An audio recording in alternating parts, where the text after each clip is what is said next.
เมื่อย้อนไปดูในประวัติศาสตร์เราพบว่ามีบุคคลพิเศษจำนวนหนึ่งที่มีความคิดและวิสัยทัศน์ล้ำหน้ากว่ายุคสมัยของตนเองหลายศตวรรษพวกเขาท้าทายบรรทัดฐานทางสังคมนำเสนอแนวคิดที่แหวกแนวและสร้างนวัตกรรมที่เปลี่ยนแปลงโลก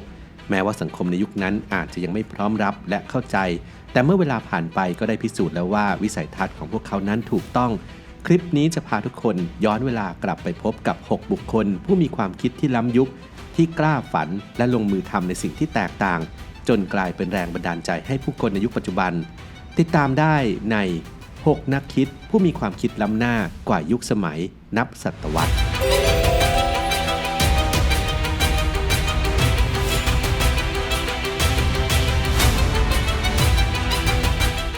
1. นักปรัชญาผู้ปฏิวัติแนวคิดเพื่อสังคมในช่วงปลายศตวรรษที่18ขณะที่สังคมอังกฤษยังคงเต็มไปด้วยความเหลื่อมล้ำและการเลือกปฏิบัติเจเรมีเบนแทมนักปรัชญาชาวอังกฤษได้ท้าทายบรรทัดฐานทางสังคมที่ไม่เป็นธรรมในยุคนั้น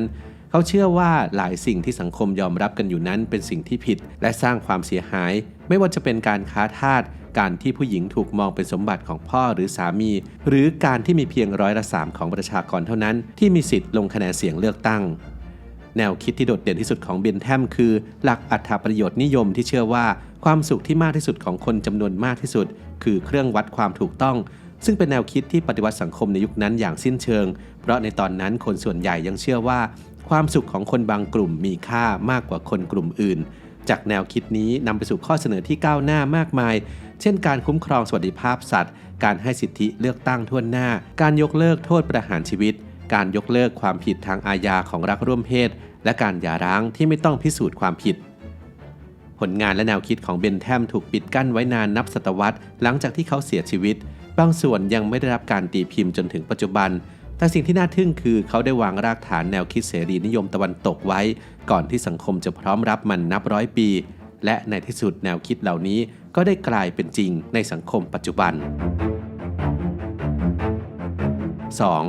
นักเขียนผู้ปฏิวัติรูปแบบนวนิยายในช่วงกลางศตวรรษที่18ขณะที่วงการวรรณกรรมยังอยู่ในยุคเริ่มต้นของการเขียนนวนิยายรอเรนซ์ สเติร์นนักเขียนและนักบวชชาวไอริชได้สร้างปรากฏการณ์ใหม่ให้วงการวรรณกรรมด้วยผลงานเรื่อง The Life and Opinion of Tristram Shandy Gentleman ซึ่งตีพิมพ์เป็นตอนๆระหว่างปี 1759 ถึง 1767 ในยุคที่นวนิยายเพิ่งเริ่มก่อตัวและมีรูปแบบการเล่าเรื่องแบบตรงไปตรงมาเริ่มต้นจากจุดเริ่มต้นและดำเนินไปจนจบสเตอร์นั้นกลับสร้างสรรค์งานเขียนที่มีลักษณะแหวกแนวอย่างสิ้นเชิงด้วยการใช้เทคนิคการเล่าเรื่องที่ซับซ้อนและล้ำสมัยสิ่งที่ทำให้ผลงานของสเตอร์นโดดเด่นคือการใช้เทคนิคที่ภายหลังนั้นถูกเรียกว่า postmodern ซึ่งเกิดขึ้นหลังจากที่เขาเสียชีวิตไปแล้วเกือบ200ปีเช่นการใช้ผู้เล่าเรื่องที่ไม่น่าเชื่อถือการพูดกับผู้อ่านโดยตรงการสร้างตัวละครที่รู้ตัวว่าตนเองเป็นตัวละครในนิยายและการสอดแทรกความเห็นของผู้เขียนลงในเรื่องทั้งหมดนี้เกิดขึ้นในยุคที่นักเขียนคนอื่นกำลังพยายามค้นหาว่าอะไรคือรูปแบบมาตรฐานของการเขียนนวนิยายความสามารถในการมองเห็นและสร้างสรรค์สิ่งที่อยู่นอกกรอบยุคสมัยของสเติร์นไม่เพียงแต่ทำให้เขาถูกจดจำในฐานะนักเขียนผู้บุกเบิกเท่านั้นแต่ยังแสดงให้เห็นว่าความคิดสร้างสรรค์และจินตนาการนั้นไม่ได้ถูกจำกัดด้วยการเวลาแม้จะต้องใช้เวลาถึง2 ศตวรรษกว่าที่โลกวรรณกรรมจะเข้าใจและยอมรับเทคนิคการเขียนแบบที่เขาริเริ่มไว้ก็ตาม 3. นักเขียนหญิงผู้ท้าทายขนบสังคม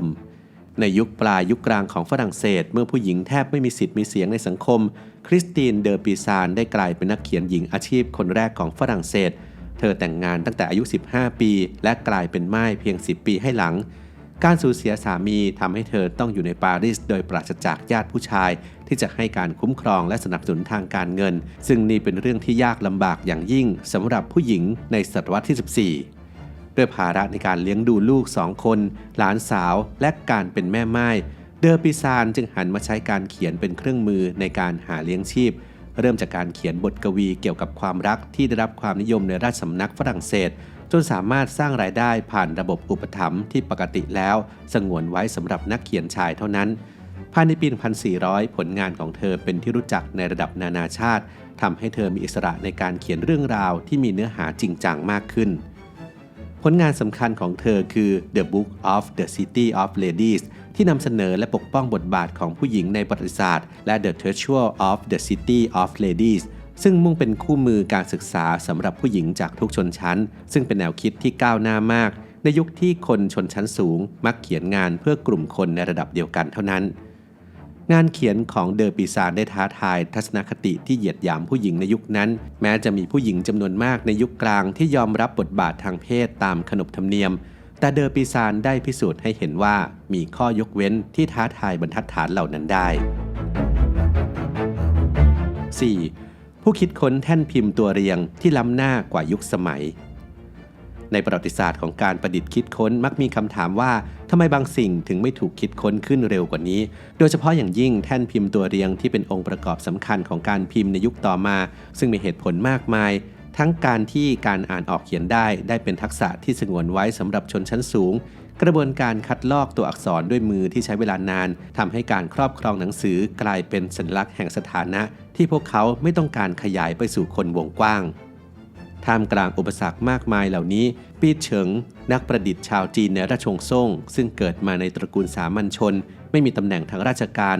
ต้องทำงานกับภาษาที่มีตัวอักษรนับพันตัวต่างจากตัวอักษรลาตินที่มีเพียง24ตัวที่กูเทนเบิร์กใช้แต่เขาก็สามารถคิดค้นระบบแท่นพิมพ์ตัวเรียงระบบแรกของโลกได้สำเร็จก่อนที่กูเทนเบิร์กจะพัฒนาแท่นพิมพ์ของเขาถึง400ปีปีเฉิงสร้างตัวพิมพ์ด้วยการแกะดินเหนียวเป็นตัวอักษรซึ่งยากกว่าการทำตัวอักษรตะวันตกมากเพราะตัวอักษรจีนมีความซับซ้อนกว่านำไปเผาจนแข็งจัดเรียงในกรอบเหล็กเคลือบแผ่นเหล็กด้วยหมึกแล้วกดแผ่นเหล็กลงบนกรอบเพื่อพิมพ์นวัตกรรมนี้ถือเป็นรากฐานสำคัญของเทคโนโลยีที่ภายหลังนั้นช่วยขับเคลื่อนยุคฟื้นฟูศิลปะวิทยาการในยุโรปได้แม้ว่าตัวผู้ประดิษฐ์นั้นจะมีชีวิตอยู่ก่อนยุคนั้นหลายศตวรรษก็ตามแม้จะมีข้อมูลเกี่ยวกับชีวิตของปีเฉิงเหลืออยู่น้อยมากแต่ว่าสิ่งที่เขาทำไว้ได้พิสูจน์ให้เห็นว่าการสร้างสรรค์นวัตกรรมที่เปลี่ยนแปลงโลกนั้นไม่ได้ขึ้นอยู่กับชนชั้นหรือสถานะทางสังคมหากแต่อยู่ที่วิสัยทัศน์และความมุ่งมั่นที่จะแก้ปัญหาที่ท้าทายแม้จะต้องเผชิญกับข้อจำกัดมากมายก็ตาม 5. นักบวชหญิงผู้บุกเบิกองค์ความรู้หลากแขนงในยุคกลางหนึ่งในไม่กี่หนทางที่ผู้หญิงจะได้รับอิสระทางปัญญาคือการใช้ชีวิตในอารามแม่ชีซึ่งแลกมาด้วยการสละทรัพย์สินทางโลกและโอกาสในการมีครอบครัว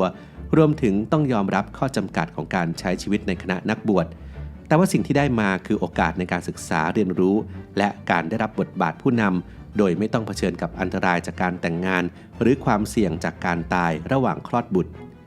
ฮิลเดการ์ดแห่งบิงเงินสตรีชาวเยอรมันผู้เกิดในตระกูลขุนนางถูกส่งเข้าอารามตั้งแต่วัยเด็กที่นั่นเธอได้เรียนรู้การอ่านการเขียนและการประพันธ์ดนตรีจนในที่สุดนั้นได้ขึ้นเป็นผู้นำอารามของตนเองเธอมีนิมิตตั้งแต่วัยเยาว์ซึ่งเชื่อว่าเป็นพระบัญชาจากพระเจ้านำไปสู่การสร้างสรรค์ผลงานมากมายตลอดชีวิตอันยาวนานของเธอครอบคลุมทั้งด้านศาสนศาสตร์ดนตรีการแพทย์ภาษาศาสตร์และจดหมายโต้ตอบมากมายกับบรรดาพระสันตะปาปาจักรพรรดิและรัฐบุรุษ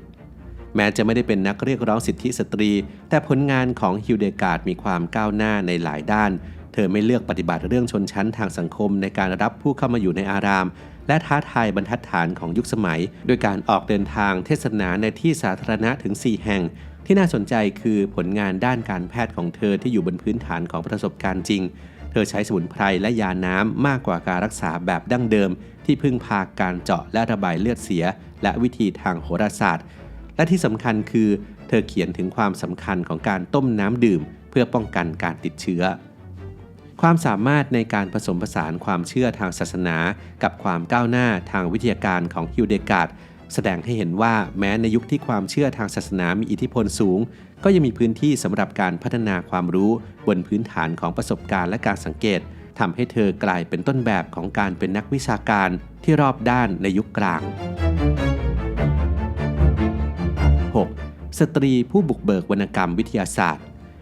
ในศตวรรษที่ 17 มาร์กาเร็ต คาเวนดิชขุนนางสตรีผู้โดดเด่นในหลากหลายด้านเธอเป็นนักเขียนที่กล้าใช้ชื่อจริงในการตีพิมพ์ผลงานท่ามกลางธรรมเนียมที่ผู้หญิงมักต้องปิดบังตัวตนเป็นนักวิทยาศาสตร์หญิงคนแรกที่ได้เข้าร่วมประชุมกับราชสมาคมแห่งลอนดอนและเป็นผู้เขียนงานสนับสนุนสิทธิสัตว์ในยุคที่ผู้คนส่วนใหญ่เชื่อว่าสัตว์ถูกสร้างมาเพื่อรับใช้มนุษย์เท่านั้นคาเวนดิชปกป้องสิทธิในการตีพิมพ์ผลงานภายใต้ชื่อจริง และการแสวงหาชื่อเสียงจากผลงานของตนเองอย่างแข็งขันในงานเขียนเชิงปรัชญาของเธอมีการแนบจดหมายโต้ตอบระหว่างเธอสามีและพี่เขยเพื่อพิสูจน์ว่าเธอเป็นผู้เขียนงานทั้งหมดด้วยตนเองจริงๆที่โดดเด่นที่สุดคือในปี 1666 เธอได้เขียนเรื่อง The Blessing World ซึ่งถือเป็นหนึ่งในงานวรรณกรรมวิทยาศาสตร์เรื่องแรกๆของโลกหนังสือนำเสนอโลกต่างดาวที่แปลกประหลาดซึ่งเข้าถึงได้ผ่านทางลับที่ขั้วโลกเหนือโดยคาร์เวนดิชนำเสนอมันในฐานะดินแดนในอุดมคติเช่นเดียวกับผู้ที่มีความคิดล้ำหน้ายุคสมัยคนอื่นๆคาร์เวนดิชมักถูกวิพากษ์วิจารณ์จากสังคมร่วมสมัยโดยถูกเรียกว่าแมดมัชและถูกมองว่าเป็นหญิงบ้าที่เพ้อเจ้อแต่จากมุมมองในปัจจุบันเธอเป็นเพียงผู้ที่มีความคิดก้าวหน้าเกินกว่าที่สังคมศตวรรษที่ 17 จะเข้าใจได้โดยเฉพาะในฐานะสตรีที่กล้าท้าทายบรรทัดฐานของสังคม